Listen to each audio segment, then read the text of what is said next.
and the way she does it. But because we haven't done that, we've caused mammoth disruption, and now we've disorganized and disrupted the whole planet's. Tears flowed as Prince William and Prince Harry were left completely shattered by a revelation they never saw coming.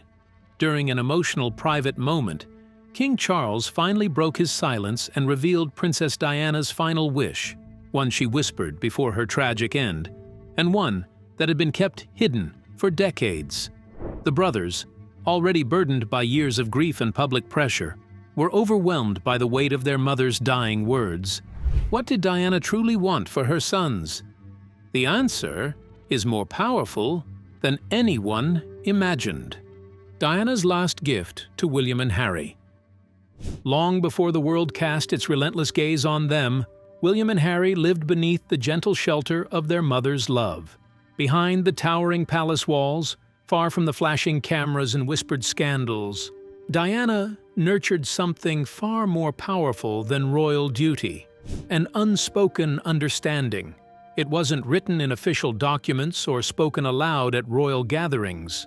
Instead, it was exchanged in soft bedtime whispers, in the protective way she held their hands, in quiet glances that spoke louder than any words ever could. Diana wasn't just raising future kings or princes. She was raising young souls who would one day carry the weight of both the monarchy and personal heartbreak. She planted within them two very different seeds.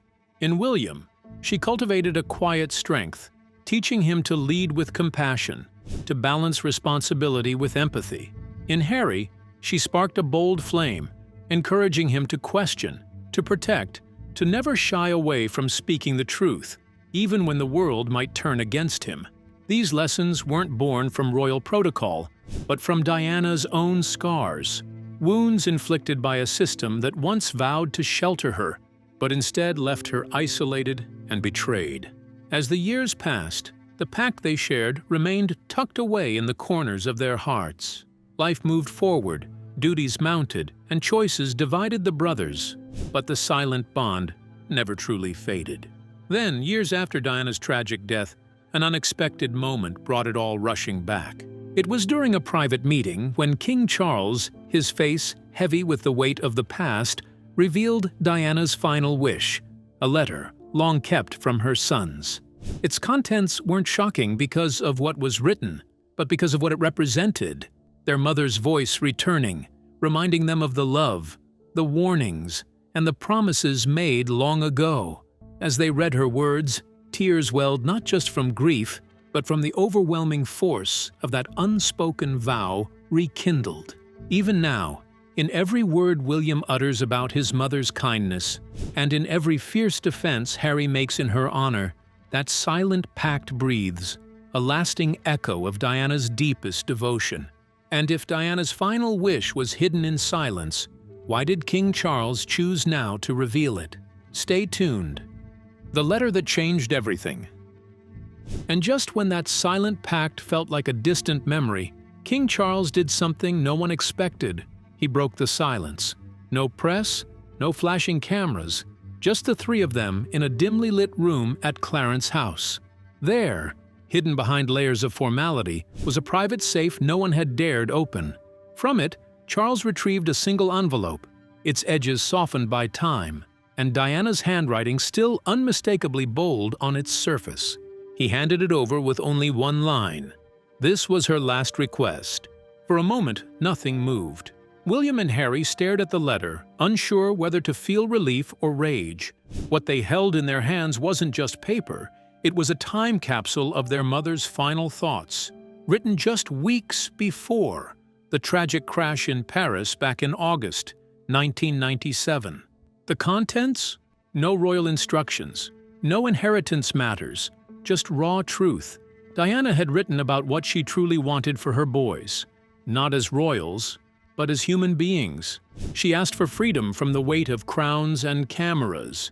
She spoke of love that outlives legacy, and of a kind of protection only a mother could understand.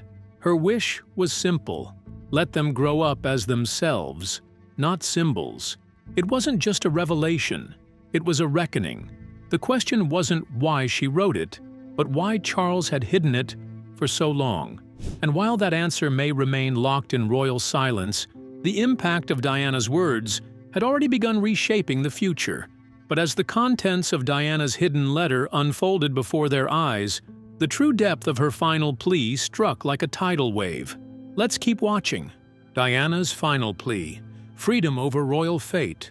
Written just weeks before her tragic death in 1997, the message wasn't bitter or vengeful.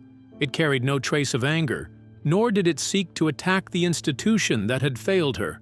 Instead, it was the desperate voice of a mother, wrapped in raw emotion, pleading for the only thing she had always fought for: freedom for her boys. Diana had endured countless public humiliations, cold formal dinners, and betrayals behind gilded doors. But through it all, William and Harry had remained her purpose. In her unmistakable handwriting, she had written, "Let them live without fear. Let them be themselves." Diana feared the palace machine would sculpt her sons into polished but hollow figures, emotionally distant, locked behind tradition, unable to feel, just like generations before them. She had watched it consume Charles, witnessed how duty had suffocated generations of royals, and she refused to let her boys suffer the same fate. She warned that William, destined for the throne, might one day lose his identity under the crushing weight of the crown. For Harry, always the spare, she feared a life of confusion, isolation, and silent resentment. Her words weren't a rebellion against the monarchy. They were a shield, a final act of protection, urging them to love, to lead, and to live as themselves, not as the roles forced upon them. But the greatest shock came not from her words, but from the haunting reality that followed. For over 20 years, that letter had remained sealed, buried inside King Charles's private safe, hidden beneath layers of confidential files. Only now, in this private meeting, had he revealed it. The question lingered heavily. Why had he kept it from them for so long? Some close to the palace whispered that Charles feared the letter's explosive potential, that it might pull Harry further from the monarchy, or worse, plant doubts deep within William's mind about his royal destiny. Others suggested it was never about shielding them, but about maintaining control, protecting a fragile institution from the risk of unraveling. Now, with the truth finally exposed, William and Harry faced a reality they never saw coming. But for William, this was only the beginning, because Diana had written another letter, one meant for him alone, with words that would leave him utterly broken. Let's look at the second letter, the letter that left William in pieces. And just when the truth seemed too heavy to carry, another discovery surfaced, one that would strike even deeper. It happened quietly during a routine renovation in 2004, far from the public eye. A forgotten photo album of Diana's was being dusted off when something slipped out. A letter, personal, private, and addressed only to William. Unlike the carefully worded notes Diana once shared with the public, this was different. It felt more like a whispered conversation than a written message. And when William unfolded it, he wasn't the prince or the future king. He was simply a son, meeting his mother's voice again. But what that voice said unraveled him. She didn't speak of royal duties or formal obligations. Instead, she spoke of the boy behind the title. "You will be king one day," she wrote, "but promise me you won't lose the boy inside you." For a man who had spent years balancing statecraft with fatherhood, headlines with heartache, that single sentence cut deep. It reminded him of what he once was, before the cameras, the protocol, and the impossible expectations. Be kind, be real, be human. That was her message. But it wasn't just the letter that hurt. It was the quiet realization that while William stayed, Harry walked. Had William clung to duty out of devotion or fear?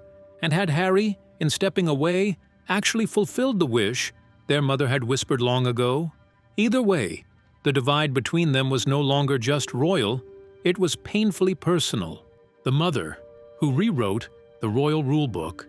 What made that letter hit even harder was that it echoed the way Diana had raised them, not as heirs to a throne, but as ordinary boys in an extraordinary world.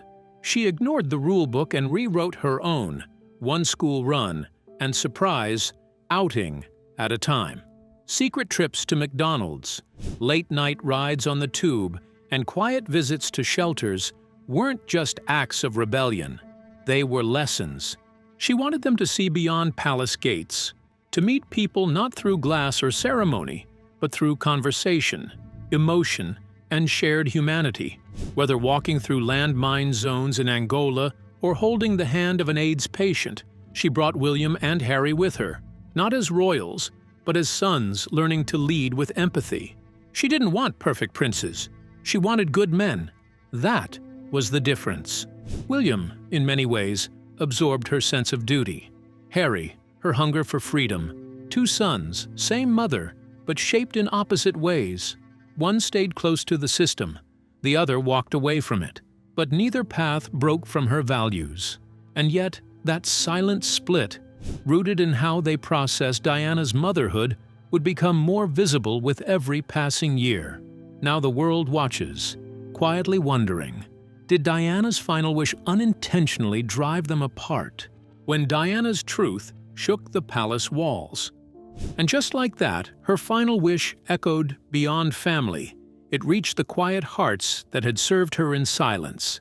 While the headlines swirled with speculations and the public clung to royal gossip, it was the palace staff, the ones who had stood at Diana's side, who had known her moods, her fears, and her humanity, who felt the blow in a way no headline could capture. These weren't just footmen or aides. They were confidants in tailored uniforms. Some had witnessed her late-night walks barefoot through the dim corridors. Others had taken her calls when emotion trembled through the line. They'd watched her hold her boys close after a tough royal event, whispering the same message she would later seal in that letter: "Never let the crown define who you are." So when King Charles quietly opened the letter and read aloud Diana's final plea, it didn't feel like a revelation to the staff. It felt like a memory revived. One former butler who'd stayed loyal to her until her last breath reportedly wept, whispering she always feared they'd be polished into stone. Another longtime housekeeper handed in her resignation, overwhelmed by the guilt of silence she'd carried for decades. Even members of Charles's closest circle began to falter under quiet reflection. Diana's emotions, once dismissed as melodrama, now echoed like unheeded warnings. Hushed meetings, avoided glances. A heavy stillness settled over Clarence House like a storm gathering. This wasn't just a voice from beyond. It was the monarchy being forced to confront what it had long ignored. Behind gold-framed portraits and velvet curtains, the palace's inner machinery stood paralyzed by a truth too loud to silence. Diana had never needed a crown to leave her mark. Her voice alone could move walls. And even now, long after her passing, its echoes remained. Yet beneath the sorrow, a deeper struggle simmered. One King Charles had carried for years, hidden from the world. But what was it? Stay with us as we pull back the curtain. The unspoken battle between legacy and love. When Diana's letter was finally brought into the light, the world demanded to know, why had Charles kept it hidden for so long? For those who knew him, the answer was never simple. It wasn't just fear. It wasn't pure betrayal. It was a painful dilemma that had followed him since the day Diana died. On one hand stood the crown, centuries of tradition, duty, and the fragile public image of the monarchy. On the other stood Diana, the woman who had challenged that very system and, more importantly, the mother of his sons. In 1997, as the palace struggled to contain a public relations disaster after Diana's tragic death, Charles faced mounting pressure. Public sympathy had overwhelmingly shifted toward Diana. He was viewed as the man responsible for much of her pain, and his position inside both the palace and the hearts of the people was fragile. Then came her letter, her final emotional plea for her sons to grow up free, unburdened by the cold weight of royal expectation. Charles knew if it ever became public, it could tear apart the very institution he was trying to hold together. So he locked it away. Some insiders say he convinced himself it was an act of protection, for his sons, for the monarchy, even for himself. But silence only delayed the reckoning, and when the truth finally surfaced, that choice looked far less like loyalty and far more like fear. For William and Harry, it added a deeper wound to an already strained relationship. The letter forced them both to confront not just their past, but each other. William, who stayed inside the institution, chose duty and stability. He married, raised his family, and tried to influence change from within. In his way, he believed he was honoring Diana's message, though quietly carrying a weight of guilt that left him emotionally paralyzed for days after reading her words again. Harry, however, felt vindicated. His departure from royal life had been seen as rebellion, but now the letter echoed everything he had struggled to express. In his eyes, he was the one truly honoring his mother's wish for freedom. The distance between the brothers grew wider, as if the letter had drawn an invisible line neither could cross. Diana had hoped her words would set them free, but perhaps what she underestimated was the monarchy's unwillingness to loosen its grip. And standing in the middle of it all was King Charles, torn between preserving an ancient legacy and honoring the mother of his children. But even as the brothers stood on opposite sides of their mother's final wish, the deeper fear that haunted Diana from the beginning quietly resurfaced. The fear Diana fought against. To the world, Buckingham Palace was a symbol of royalty, tradition, and power. But for Diana, it often felt like a gilded prison, beautiful on the outside, yet painfully cold within. Long before her passing in 1997, she spoke privately about the emotional emptiness that filled royal life. Behind the perfect smiles and scripted appearances was a hollow silence where true feelings were carefully hidden away. In her personal writings, Diana worried most about what this coldness would do to her sons. "They'll learn to wave and smile," she once wrote, "but who will teach them to feel?" She feared they'd be shaped into polished figures, capable of performing but empty inside, distant from their own emotions. To protect them, she poured everything into the simple moments: bedtime stories, surprise outings, handwritten notes filled with love. She wasn't just raising future kings, she was fighting to keep their hearts alive. Years later, her fears echoed hauntingly true. William admitted struggling under royal pressure, while Harry spoke openly of emotional wounds and long-ignored trauma. And for William, the regret of that night she died remains a weight the letter only made heavier. The world reacts to Diana's unfinished cry, and as Diana's haunting fears resurfaced, the world, once again, found itself drawn into her story. When news of her final letter emerged, it didn't stay a palace secret for long. What began as quiet murmurs behind closed royal doors soon erupted into global headlines, igniting a storm of emotion that swept across continents. The public, always deeply connected to Diana, responded just as they had during her life, with tears, outrage, and an overwhelming sense of loss. Within hours, social media platforms lit up. Hashtags like Diana's Final Wish and Protect William and Harry flooded Twitter, Instagram, and TikTok. Young people who barely knew Diana beyond old interviews or streaming documentaries were suddenly emotionally invested, piecing together clips of her embracing her sons alongside Harry's raw admissions about his struggles. For many, it felt as though Diana had reached through time to comfort her boys once more.